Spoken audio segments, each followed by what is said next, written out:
Hey gang, I'm Nikki LaCroce, and today I'm sharing the mic with Ashton Rodenhiser. And Ashton's a creative entrepreneur passionate about spreading the concept that drawing can be used as a thinking tool. And so for the past 7 years, Ashton has been helping people communicate their ideas and combined with creativity, founding Mind's Eye Creative Consulting. So this is super exciting to have you here, Ashton. I think we had a great conversation when we first met, and I'm just so glad to have you on the show to share more about your story. You are so sweet. Thank you so much, Nikki, for having me. I'm so happy to be here. Yeah, I think that one of the things that was so interesting when we first spoke is that I'd never really considered the nature of what you're doing as something, really targeted and specific around the way we operate personally and professionally. And so I think a lot of people probably have seen the type of work that you do, but might not necessarily understand it. So could you share a little bit about, just from the get-go, what it is that you do and how you kind of ultimately ended up in the position that you're in now? Yeah, I could spend an hour just answering that one question, but well, that's what we're here for. There you go. Just one question. And then there's Ashton rambling for a whole hour. Yeah. So oftentimes, when people say, what's your elevator pitch? If I only have 10 seconds with someone, I say, those times when you've been in a meeting and it's been so boring. Yeah. I try to make those meetings a little less boring. Yes. So it's a winning elevator pitch. It is. It's all right. It's all right. Everybody can relate to being in a meeting and they think to themselves, this could have been an email. Yeah. So when I'm in meetings or strategic planning type meetings or sessions or conferences, I'm literally there listening, trying to make sense of everything that I'm hearing and drawing it using a combination of words and images and visuals and graphics. So when I do that in person, I'm literally there with paper markers, which is so fun.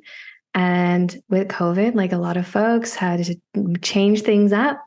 And I do a lot online now. So I just did one this morning. The guy spoke for an hour. And as that hour progressed, I'm drawing out those main themes and ideas and then have a visual representation of that information that just flew out of that meeting. So, yeah.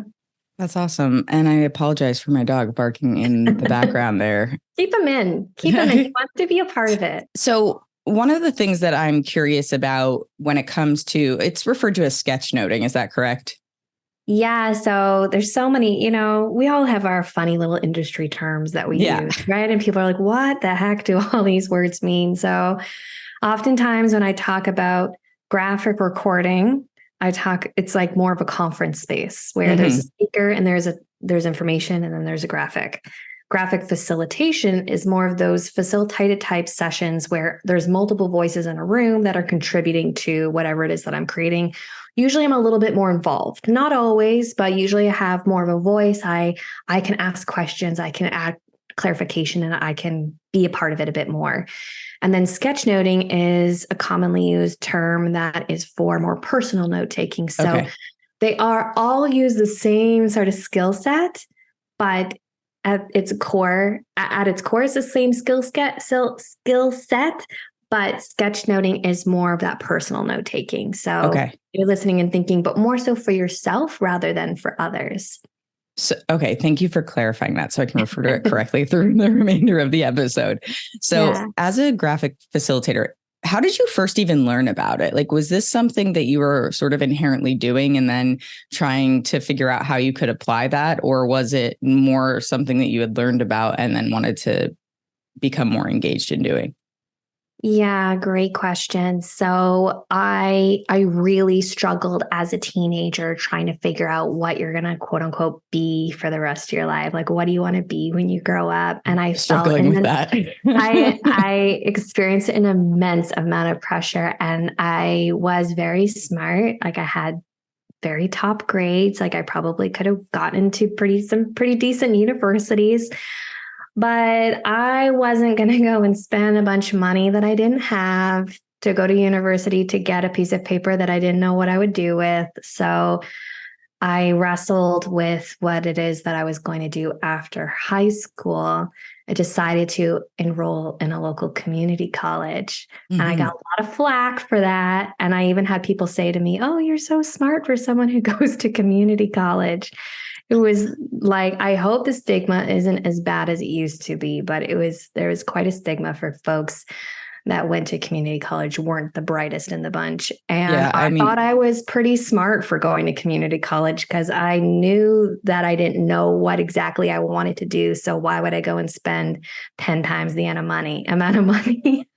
Yeah. I mean? I think a lot more people probably should have done it. In fact, because it's like the people I think about like that transferred out of university to go somewhere else or ultimately stop going altogether. It's like, if you don't know, don't invest. And I think that was one of the things that, to your point, the stigma sort of drove people to maybe be in positions that weren't right for them because the idea was that this is what you should do.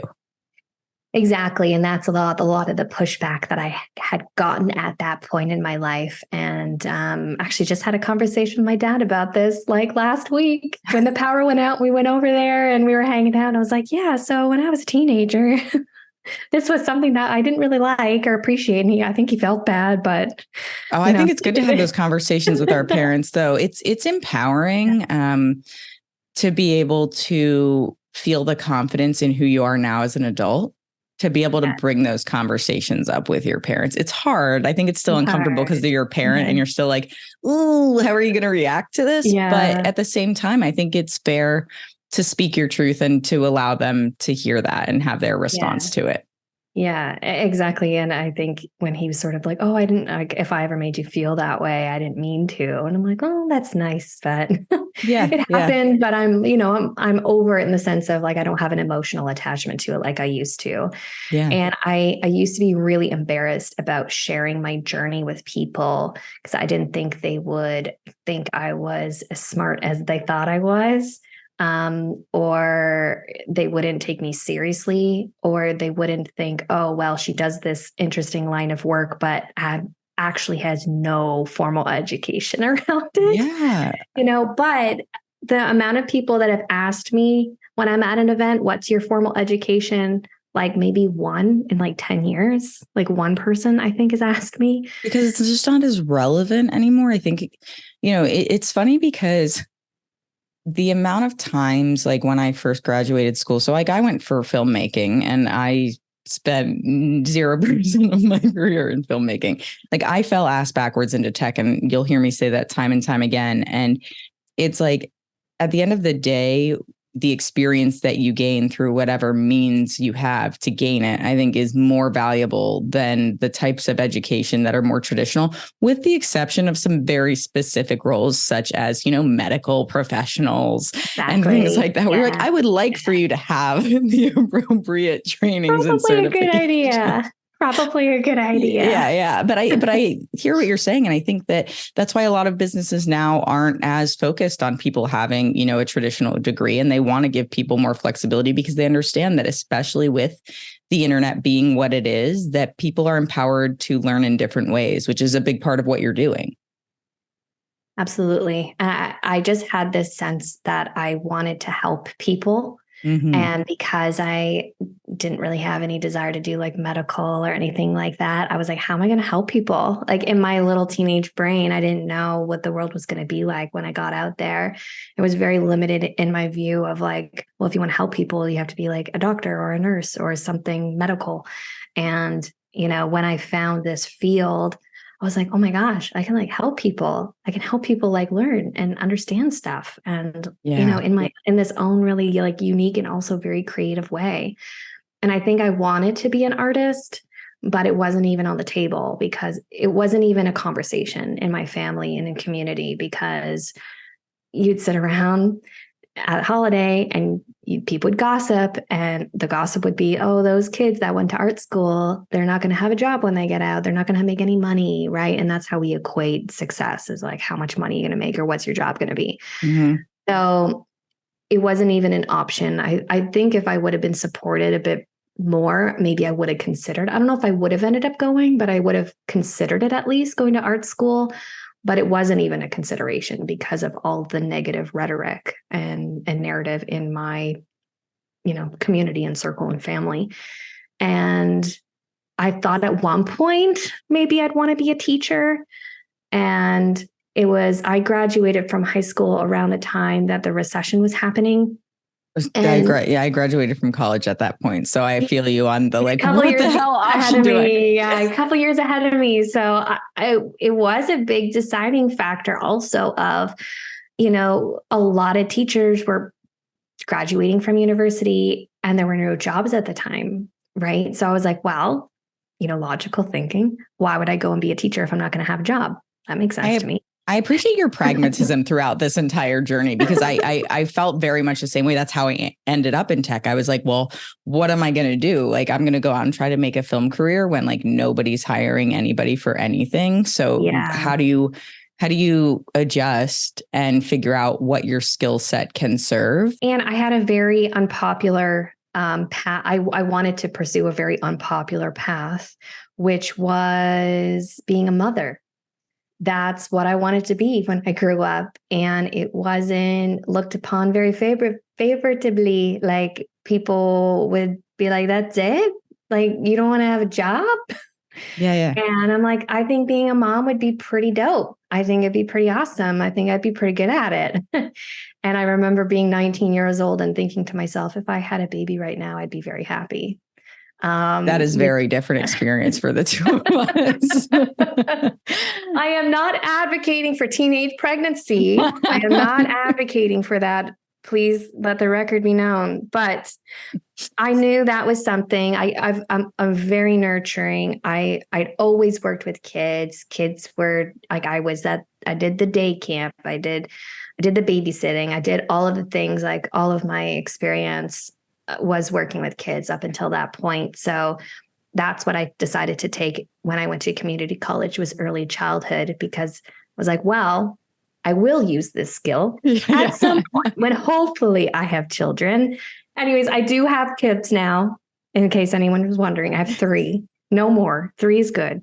They're between the ages of 5 and 10, and they are lovely human beings. They're my favorite people in the world. But I'm going to get back on path here. So I started in that field, and I actually got a sweet job at a nonprofit family center. And at that job, the last few years I was there, I started working as a facilitator. So I moved up a little bit, and I was 21 years old teaching parenting programs. And I didn't have kids at the time. I thought it was so funny.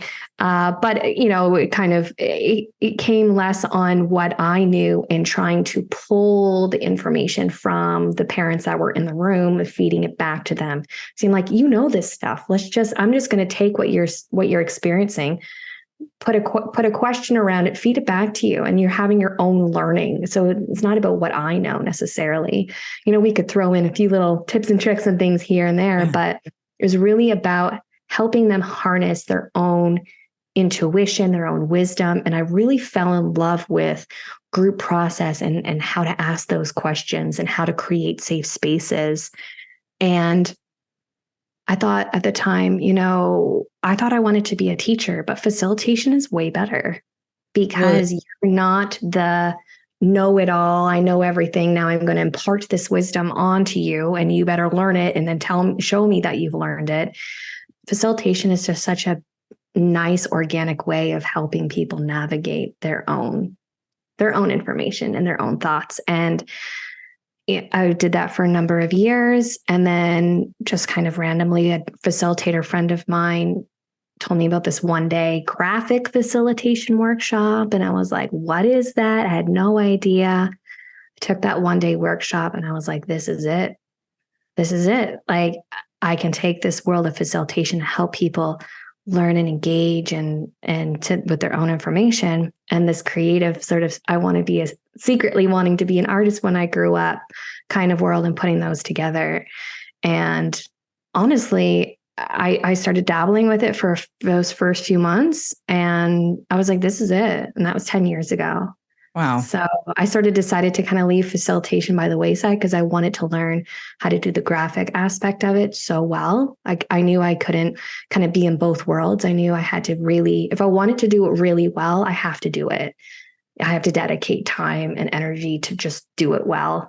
And even though I've always been very creative, I'm kind of jack of all trades when it comes to art.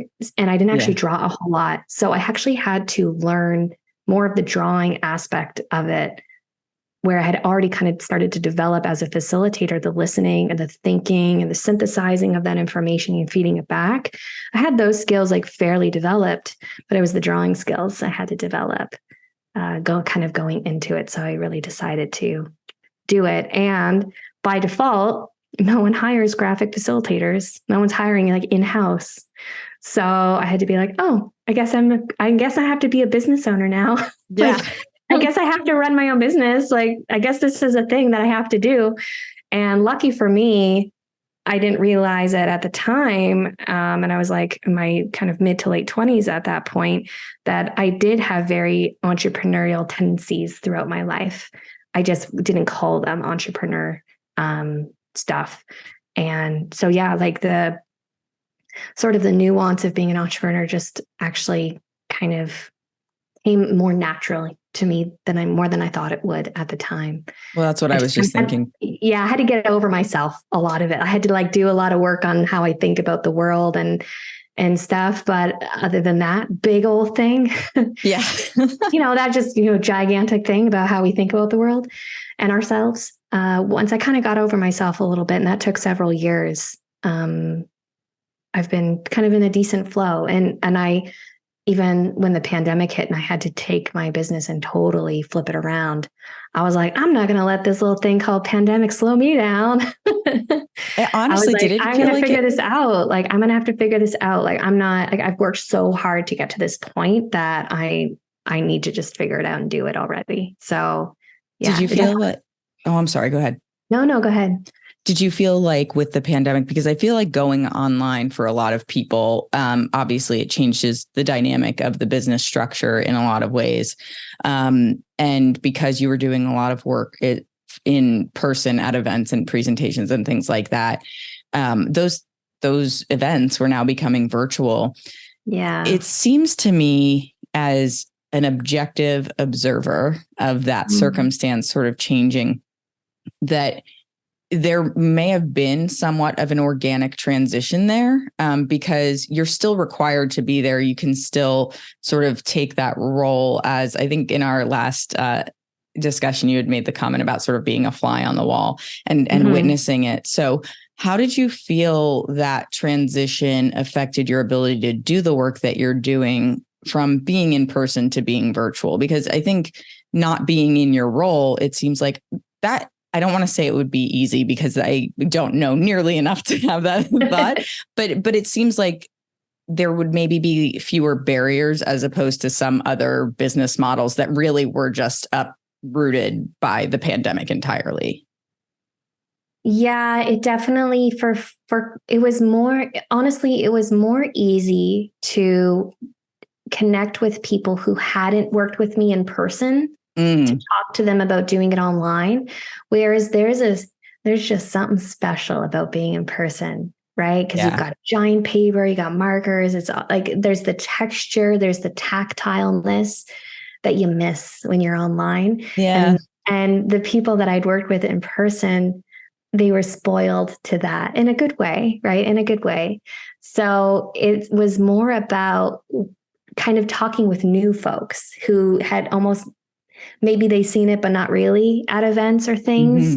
They were like the easiest ones to have conversations with, to be honest with you, which because they didn't have the same expectation. Because they didn't have the same expectation. They're like, well, if she can't be in person, then we don't want her, Yeah. Whereas it actually lended itself to a kind of beautiful transition amongst the chaos, because it made apparent, the new folks that I was working with, the accessibility aspect of like, you're expecting people to fly all over the world from different socioeconomic backgrounds, probably like the people who really should be in the room probably can't get in the room.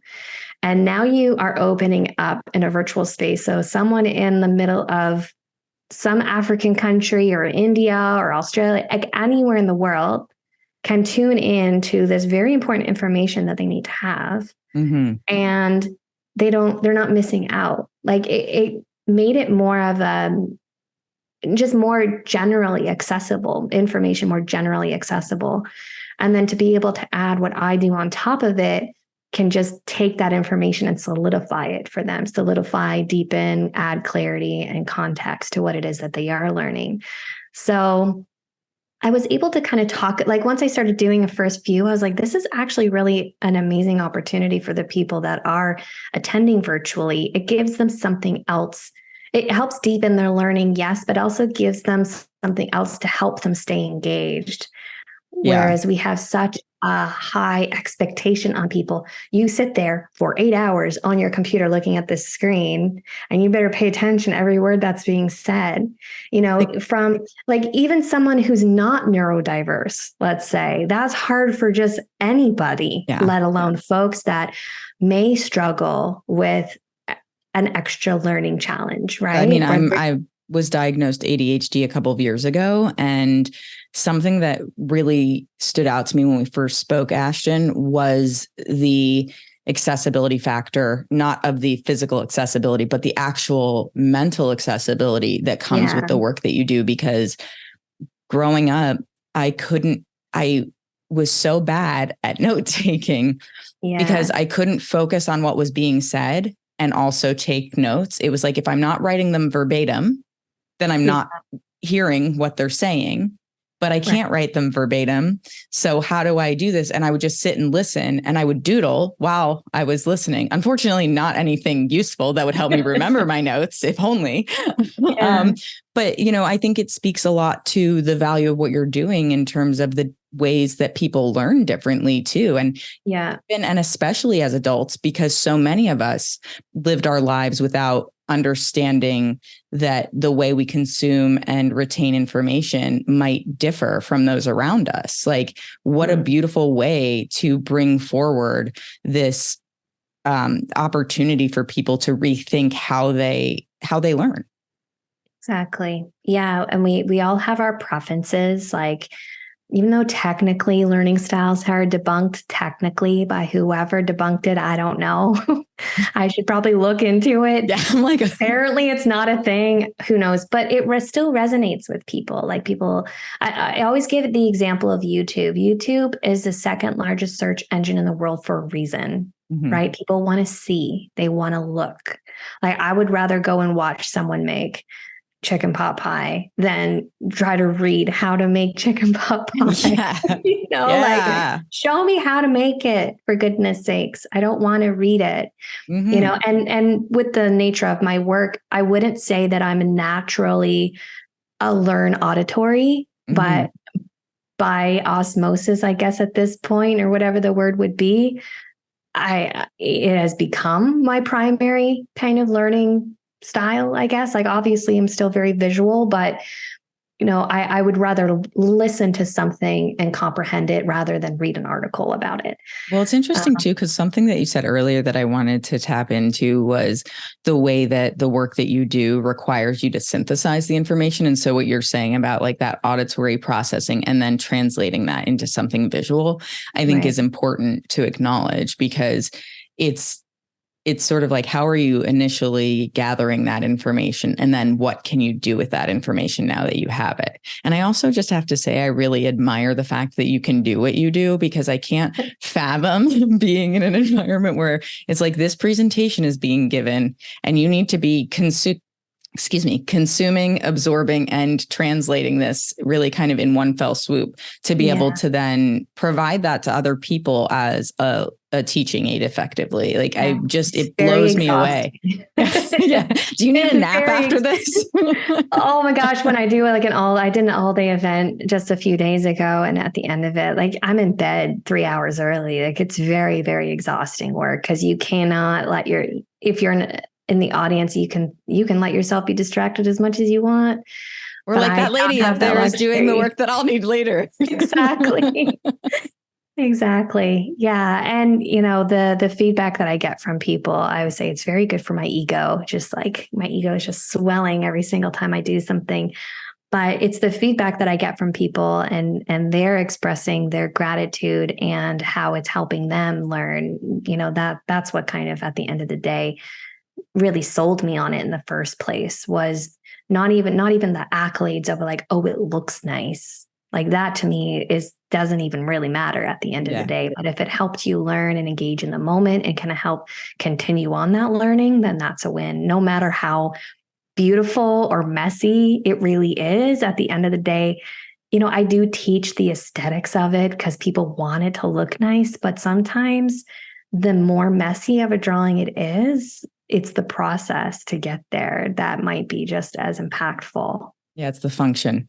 Yeah. That's really, so that actually leads me to a question that I was thinking about when you were speaking of having 3 children and their ages, you said 5 to 10. So do you use the type of work that you do in your daily life with your family as well? We're a pretty artsy family. We are pretty artsy. My oldest, I would say in the next year or so, I would say she could probably start learning like actual sketchnoting techniques and things. But up until this point, we're always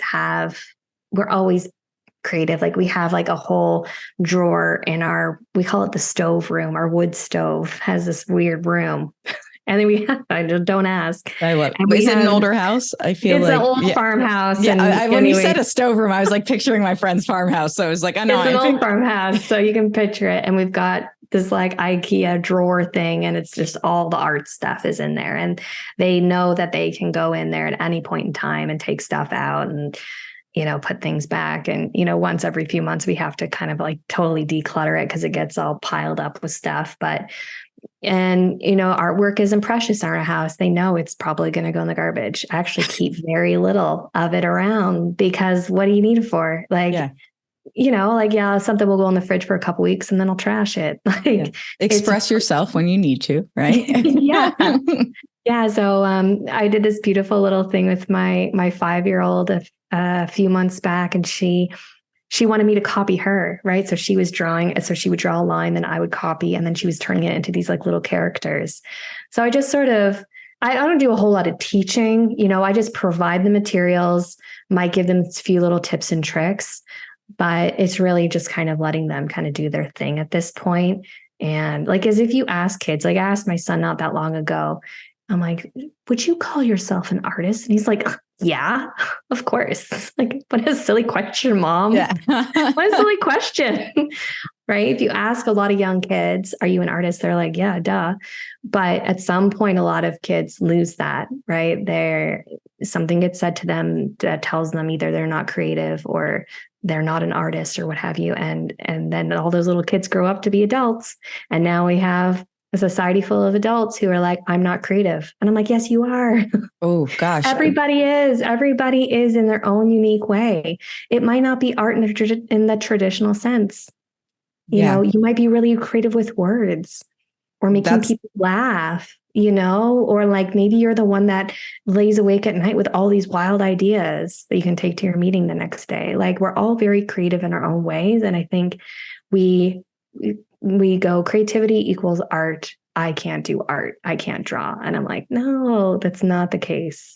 I love that. That's such a great message, Ashton. And I'd like to actually lean into that a little bit because I think that you're hitting the nail on the head with that sort of loss of almost playfulness that leads to creativity. We sort of stifle ourselves as adults because we see it as this is the thing that we need to do to reach this goal that we've been told by society that we have to achieve. Right. And so going back to what you said about like, what is success? I mean, I think in a lot of ways, we're at a turning point where people are having the opportunity to lean more into their creative desires and whatever that looks like. I did an episode a few weeks ago with a guest that'll be out soon who really connects through poetry and sees that as a way for people to, emote and share with each other. And growing up, I wrote poetry all the time. And I feel like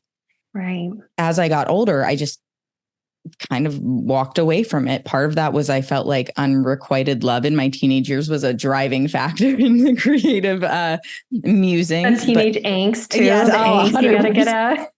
I'm like, what do it's hard to write a poem about your like corporate job that you're miserable at. You're like, I don't know. It doesn't seem right. I'm going to expect that when you do a follow-up with me. I want to see that poem. I kind of feel like I said that and I was like, maybe I'll do that. Yeah, you should. You should. But in speaking to her just on our intro call, I walked away and I was like really inspired to write something again. And so I wrote these 2 very brief poems, but it felt so nice to connect with that part of me again. And something that my therapist has said to me over the years is just how important the aspect of play is. And I see creativity as an aspect of play. And so I'm curious from your side, do you feel like that's part of what we need to re-engage within ourselves and sort of allow ourselves, to your point, to separate creativity from just the idea of what art is, because art is many things and also creativity is many things. Yeah. Oh my gosh. Yeah. Yes to all of those things. And we do need to redefine for ourselves and redefine what creativity is and get back to the power of play. And, maybe we need to almost come up with a new word. Maybe we could create a new word that is like playful adults, like, because when we see, it almost shouldn't be what I do novel in a way. Obviously I'm super biased, but the fact that there's someone in a room trying to visualize something in a creative way, like that should just be normal in meetings, right? Like in workplaces, that we have these different creative outlets for things. Like I was at a thing back in the spring, and it was an Indigenous conversation, and they had a man there, an expert basket weaver, and he was making a basket during the 2 days. And then at the end, he showed this basket and why he made the choices he did based on what he heard. Like, who would even think of that as like a thing to incorporate into an event, right? And, it's obviously very important to their culture, which, makes sense for them. But like us outsiders, quote unquote, wouldn't be like, what? What do you mean? Like make a basket based on how you feel about something in the space. And, I think we, for some reason, just limit ourselves to for sure. what we define as creativity. Like I used to run, and I ran it for 7 years. Maybe we'll come back. I don't know. An Art at Night festival. And in my very small town of 8,000 people, and I would like double the population of the town in like a 3-hour period. And we would host creative projects from local artists. And my reason for putting that together was to try to like widen people's perspective on what art is. Right. That. Art can be absolutely anything. And I think it's unfortunate that we limit ourselves to what would be seen in a more traditional sense of, you go to an art gallery and you see a sculpture, you see a painting, or you see a weird installation that you're like, I don't know what that is. And then you feel dumb because you don't get it. And then people go, I don't get art. I'm not artsy. I'm not creative and I don't get it. Like there's this awesome documentary. Let's see if I can remember the name of it.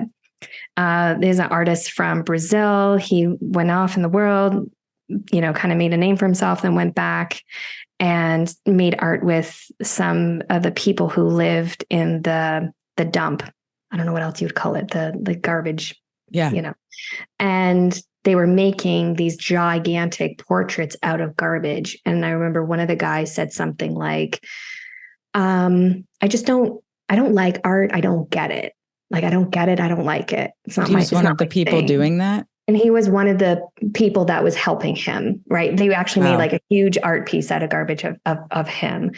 And the artist said to him, so do you not like things that you don't understand? Like if you don't understand it, you just, your automatic default is that you don't like it. And that really stayed with me and still obviously to this day stays with me, is like, if we don't understand something, then our default is that we don't like it, right? We don't like what we don't understand. And isn't that like a foundation for like almost everything in life? Yeah. let alone, oh man, it just hits so art, deep. like let alone art and creativity. You know, Yeah. like put the art and creativity on top of it. And that's just like the cherry. It's like, well, I don't get that weird installation at that art gallery. Like, and if we don't get it, then we feel stupid. And we don't like feeling stupid. Right. Right. You Well, know? yeah, because to your point, it really ties into just the whole concept of human connection and belonging, which is so at the root of this show, which is like, if we don't understand it, then we feel like we're not part of it, which means we don't belong, which means we're not accepted. And it feels like just the sort of connection between all of those bits and pieces happens in these seemingly little ways, but it builds up and it creates distance between ourselves and each other, ourselves and ourselves. And the things that we might want to do that we won't pursue because we've convinced ourselves or allowed other people or messaging to convince us that like we can't do it or we shouldn't do it. When in reality, the people who have so many artists who of varieties of mediums who have become so well known, it's a product of doing something that nobody's ever done before, or doing things that people would condemn or look at and say, I don't get it, or why would you do that, or it doesn't make any sense. And it's like, how do you get to a place where there's comfort in the unknown as opposed to condemnation of some sort? And people don't even want to try because it won't be as good as what they see in front of them. Yes. Right. And like, that's one thing I'm trying to kind of combat right now is like, you can sketchnote. It's not that hard. Mm-hmm. You're like, but I can't draw. I'm like, it doesn't matter. I can teach you how to draw in 15 minutes. Like, just give me 15 minutes of your time and I can teach you. Sold. Yeah. There you go. I can teach you 15 minutes. But I recently read something from Find Your Artistic Voice by Lisa Condon. Let's see if I got that right. Put in the show notes. I will. I'll Google it. Yeah. See if I got that right. I'll remember the documentary name too. And she talks about the beginner gap. And I wish I would have put this in my book because it would have been like this beautiful, like beginning part of my book because it's the beginner's guide to sketchnoting. And it's the beginner's gap is where your skill level is and where you want to be. And there's a huge gap in there, right? So when you start something new, one, you might not even start it because, well, like, why do I even bother trying? Because it's not going to look like what I actually want it to look like. But what happens is either people, they don't start, or they start and then it doesn't match, like it matches reality and not like what the desired outcome. Yes, exactly. And then people give up. Right. And I feel like, I don't want to say I'm not special, but I'm not special in the sense of like, I wasn't the greatest artist in the world. And I definitely am not one of the best in this field when it comes to the visual aspect of it and how it looks. But I think I'm pretty tenacious and I don't like giving up when I just set my mind to something. So I just worked incredibly hard to close that gap as quickly as possible. Because I'm like, I want it to look real nice. So I better just like draw so much that I get sick of it to get to this point where I'm closing that gap as much as you can.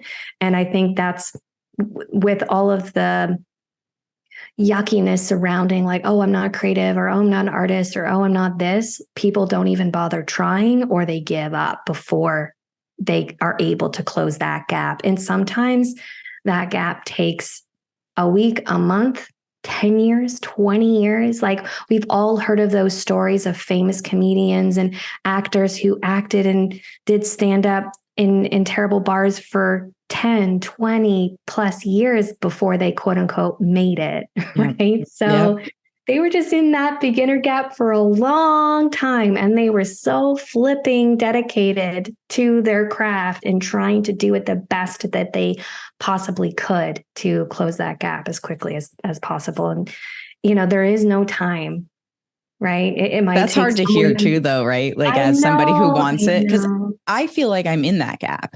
I feel like there's aspects of my life where I'm honestly, having this conversation right now is so important for me, Ash, and I'm glad that we are for so many reasons. Selfishly, because I have been doing this podcast for 4 years, and for a while it was very much part-time because that was all I could do with my job. And I'm at this point where I'm like, I really believe in what I'm doing. I've been getting a lot of positive feedback. I feel really connected to my purpose and why I'm doing this. And the thing that I will block myself on is the sort of the I'm not good enough. I don't know how to get this to the next level. Not that I'm not capable of doing it. I can have the conversations all day long.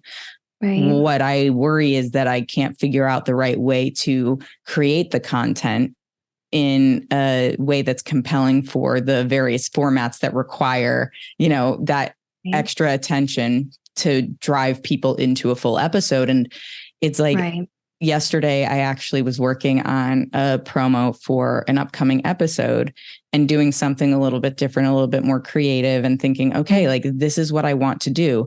I just need to dedicate the time to learning or relearning things that I may have forgotten over the years, and bring it back in and come to that place where it's like, it feels playful. It feels exciting. I'm learning something new, and I'm coming to this place of, oh, if I can just do this, then I can take it to the next level, and I can do that. And you start to build on it, and you see those little successes, and then you start to feel that confidence growing. And to your point, you're feeling that gap close. Right. And so I understand so deeply what that feels like and what that looks like, and also where that tipping point starts to happen, where you're like, oh no, like there is a result here at the end of it, and I'm seeing it. But you have to have that unrivaled commitment that you're talking about. And I really admire the way that you show up with that in both the work that you're doing, but also the way you speak about the work that you're doing. Right. Yeah. And sometimes you don't know that you're in the tipping point when you're in it. And that's the problem too, right? Like it's beautiful that you were able to recognize that, but it's like, you can't see the compounding effect when you're in it. It's such a hard one. It's so hard because you think you're just in the beginning stage of that beginner gap, but you're so much like most of us are way further along than we actually think we are. And I was struggling with this kind of thing the other week, and I had a guy tell me, he said, okay, Ashton, you need to sit down and you need to write out a list of everything that you've accomplished in the last 12 months. And I'm like, oh, I know what I should do that, because we're so hard on ourselves with this weird relationship with time. But if you actually wrote down all the things that you have done in the last 12 months, you'd be like, whoa, I've done a lot in a year. Like I actually got a lot done. And if it wasn't a lot when it comes to output, maybe you like did a lot of work on yourself, and you can see the growth that you made just in your own thinking about the world, or your own stuff that you've had to work through. Like, whatever that productivity looks like for yourself, it doesn't have to be actual things that you've created or put into the world. But we have there's another good book. I'm just throwing out lots of resources. Please do, by all means. There's a book I'm just finishing up. It's a good one called 4,000 Weeks. So it's not time management in the traditional sense, but he kind of talks about this construct of time and how we have this really weird relationship with time. And so it's a good one, but basically it's 4,000 weeks. If you live to be 80, that's how many weeks you would live. And now every time a week goes by, I'm like, oh, another week. I'm like, it like puts a little pressure on, but at the same time, like time is finite. We are limited. Right. And who knows, like maybe we won't make it till we're 80. Like I've said, like, I'll be lucky if we make it to like 65 or 70 these days with all like stuff that's happening in the world. Right. But if the world will make it. If the world will make it. And that's true. I was at a climate change event working this weekend. So yeah, who knows? I digress. But, we do have this weird relationship with time, and we expect so much from ourselves. And if you're anything like me, like hashtag high achiever, we just put so much extra pressure on ourselves to try to accomplish so much in such a short amount of time. And one thing that I'm trying to personally learn for myself is to try to get out of the productivity race and be like, it's okay for me just like sit in silence for 5 minutes or like take my dog for a walk. Like I don't need to be at my computer. Like the world's not going to like fall apart if I don't do that one edit on a graphic in the next 3 hours. Like it doesn't really matter. And I also don't want to work with clients that are going to be so consumed with my work that they're like freaking out if they don't get that edit like until the next day or something. Like I want to be able to work with people that are like more free and easygoing and appreciate that, you know, I need to be very creative in my work. And if I'm not in a creative flow, like they're not going to get anything good for me anyways. So I need to be in a space where I give myself permission to chill out for a minute and just go walk in nature and go play with my kids for a little while or what have you. Like, I don't want to be, you know, staying up until midnight trying to like work on stuff because my clients aren't going to get the best out of me anyways if I'm in a space like that. So I feel like I've done the like quote unquote hustle enough that I'm just like sick of it. I need to just chill a little bit, like chilling. Like I heard this thing at a conference a while back, like rest is resistance. Right. Oh, interesting. Like, you know, like resting is actually a form of, not boycotting, but like, you know, saying to the world, like, hey, I don't have to always be productive here, people, you know. Or rest can be productive, right? Because it's rejuvenating. Exactly. And I kind of think a lot about this term called internalized capitalism, about how we take on productivity as like part of our identity. Right. So how can you kind of like also separate? There's productive Ashton doing her thing and getting stuff done, which is like great. And that's awesome because you can't just like chill out all day long. Like, you know, and I pride myself on productivity and getting stuff done. And I like working and I love my business and I love what I get to do. But I also need to be in a space of like resting is okay. You know, I don't have to be productive 24/7. Yeah. And I don't need to take on productivity as like my main personality trait. Like that doesn't, like my husband always jokes about stuff. He's like, they're not going to say on your tombstone, oh, she was real productive in 2023. She got a lot of stuff done. It's funny because my mom, when I had lost my job in 2016, I was fired and I had this moment of like, just what the hell am I going to do with my life? And I decided to take like a 2-week road trip from like the Philadelphia area down to Florida by myself, visit some friends along the way and come back. And I remember kind of feeling guilty about that. Like I should just be trying to get another job. And my mom and one of my best friends both said the same thing to me, like fight every urge you have right now to do the thing that you think you should do. And like, let yourself decide what's right for you.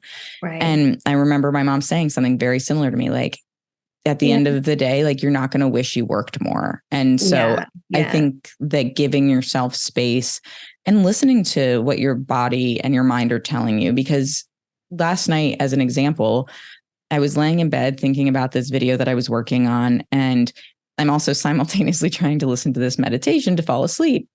And it's like, basically telling me like, let go of all the things that are in your head. And I'm like, I need to first of all, probably listen to something without words so I can just let myself decompress, because it was like, as I was listening to something, I'm also thinking, okay, this part of my brain's remaining active and it's keeping me focused on the other things that I have to do. And I'm just not finding that peace that I need. And so it was that recognition of, I need rest. I'm not going to give myself rest if I continue to think like this. And like having those moments where you can recognize, like, I'm going to allow myself to stop right now. And I can pick this up tomorrow or the next day. But we are a bit unforgiving with ourselves sometimes. When we feel that need.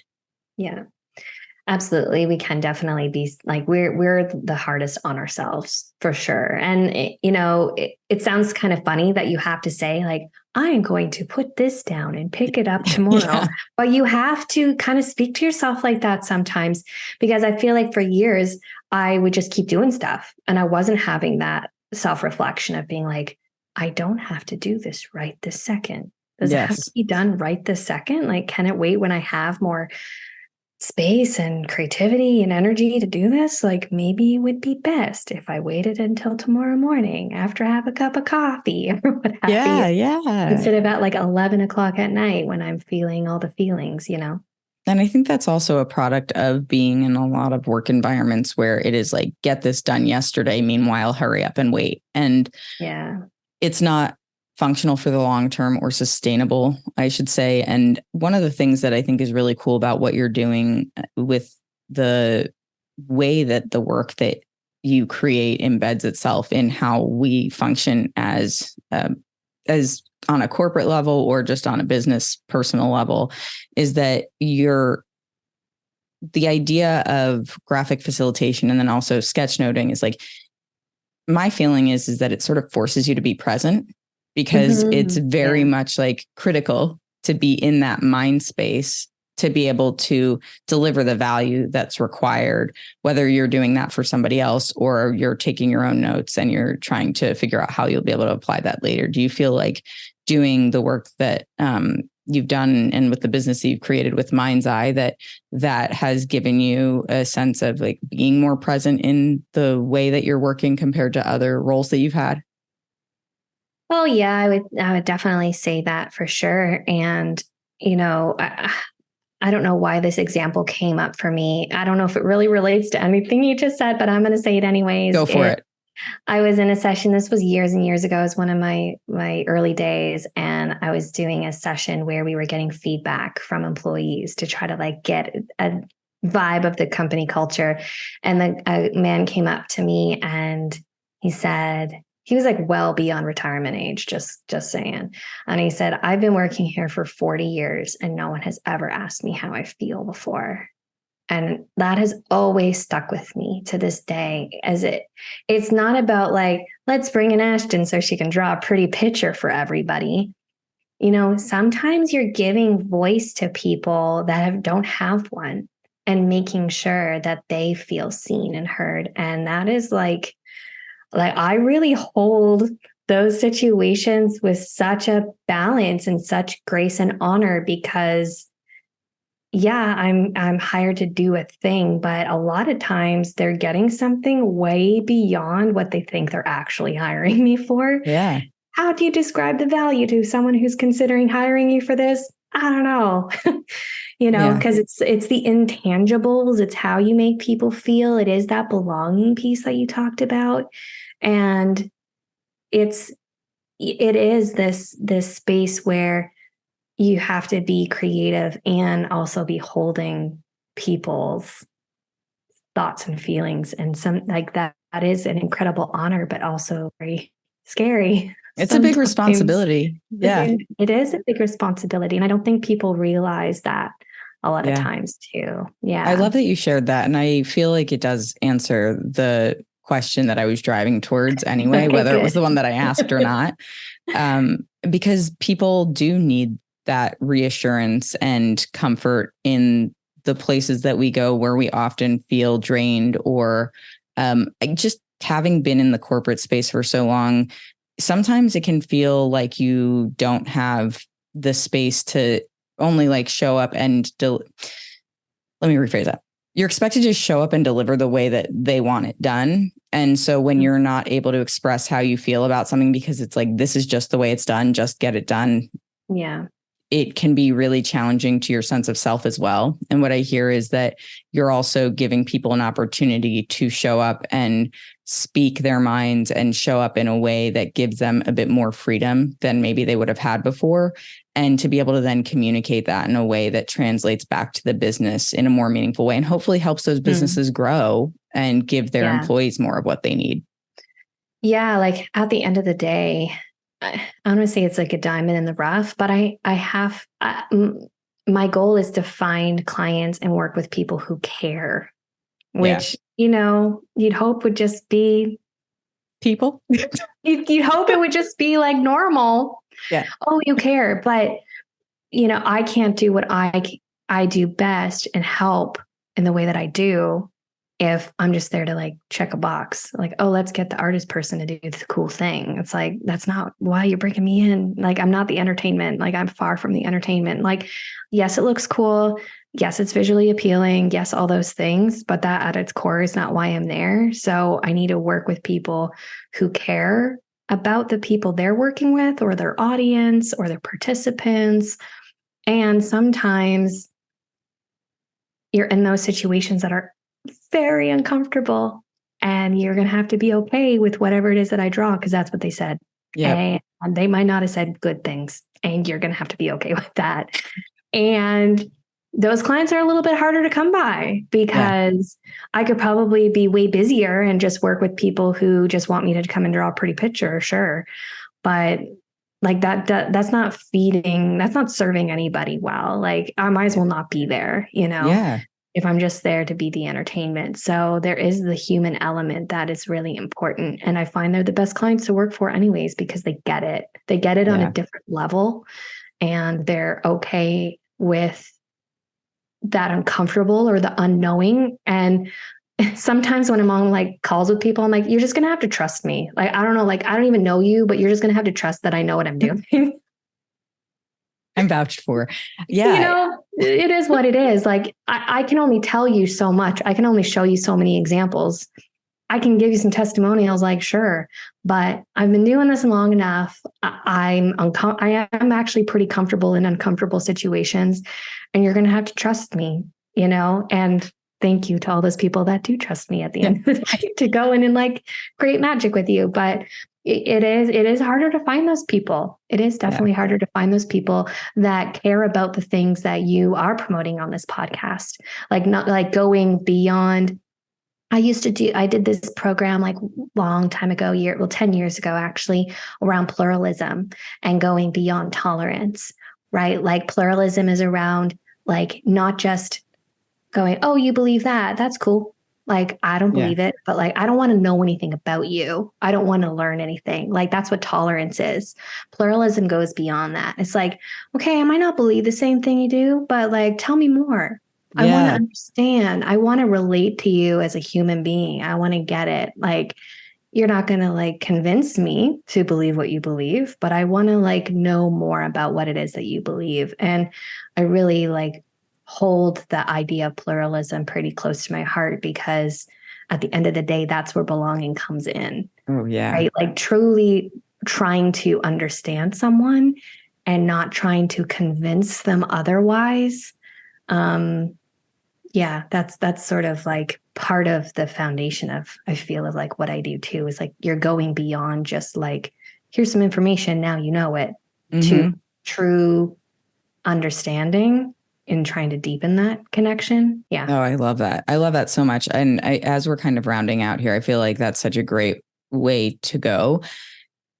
What you're speaking to is also really, in a lot of ways, I think, the origin of empathy, because the more that we can understand each other, the more we can empathize. And to your point, I think, and stated so well, by the way, around, I'm not going to be convinced necessarily, but I want to understand. And I feel that way about a lot of things. And the really big gift of doing this show is how many people I've spoken to and how many different stories there are, and the way it's allowed me to enter conversations without judgment, both on the show and away from the mic, and having this desire to feed that part of my soul and my brain and come at these connections with other people from what is our shared human experience and how are we able to communicate with each other in ways that don't separate us further, even if we have different perspectives, because I think that there can still be a lot of unity that comes from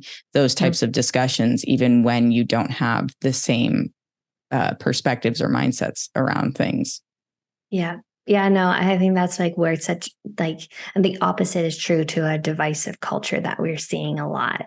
Oh my gosh, right? yeah. Like, because people aren't seeking to understand, and they're like, nope, that's what I believe. I don't care. I'm going to voice it. Like that's what creates divisiveness. But true, just like genuine curiosity, like, oh my gosh, we could talk about curiosity for another hour, I'm sure. But, that is like also so like closely interlinked with creativity. It's curiosity, being curious. Man. And I'll leave it there, but we'll just put curiosity into the world. Yes.